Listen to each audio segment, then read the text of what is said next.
FortiGuard Labs released their newest threat landscape report recently, which details changing threat trends for the coming half of 2023.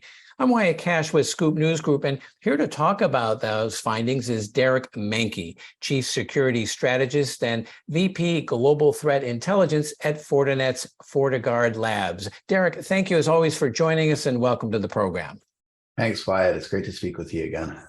So talk to us a little about what you're seeing as some of the big picture trends that you saw emerge in the second half of 2022. Yeah, so there's a lot of data, particularly in this report. So we really had to crunch through and summarize and look at these trends. And there was quite a few interesting results. So first of all, the thing that stood out to me the most absolutely are the growing issue of wipers.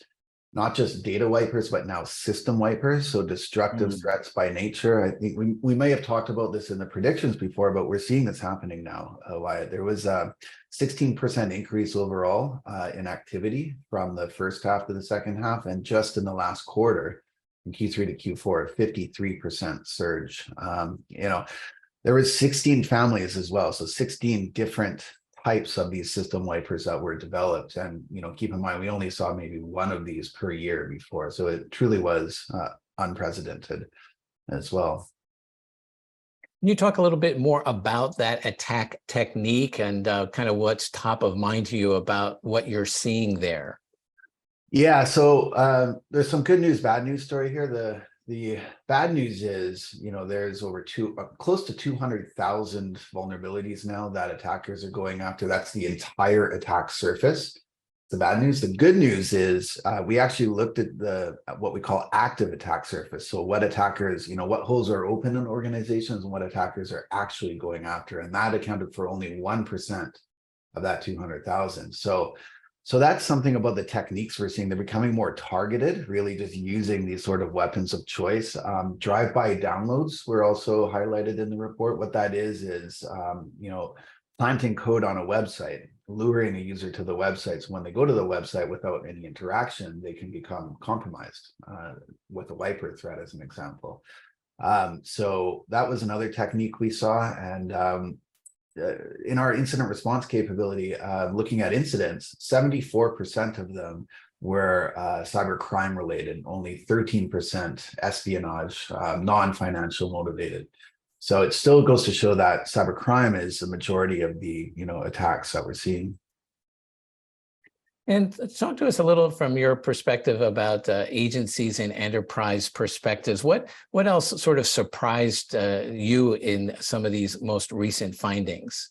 What surprised me was for the first time we had the capability to look into some interesting other data points. So one was code reuse. So we're actually looking at malware, how it's being developed and how it's changing, the actual code techniques and the code itself. And what surprised me was actually a majority, we're seeing a lot of older threats now that are being retrofitted. So it's old code that's being, portions of it are being recompiled into new code because they were successful in the past, but they're being retrofitted with these new attack techniques now. So that was something that was quite surprising. And I think it just goes to show that we can't write off or forget about the old threats that have been successful in the past.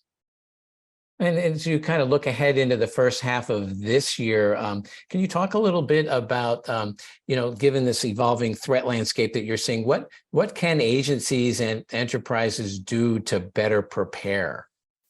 Yeah, so I would say assume that you're going to be a target because we are seeing a shift now to more targeted attacks, and dealing with a targeted attack is much more difficult than just stumbling into an attack or clicking on a wrong link by that may not have been targeted towards you. So education and training is very important. Running annual security exercises, or maybe more than annual, so you're ready for the attack when it does come, having an incident response plan in place, showing up your defense proactively.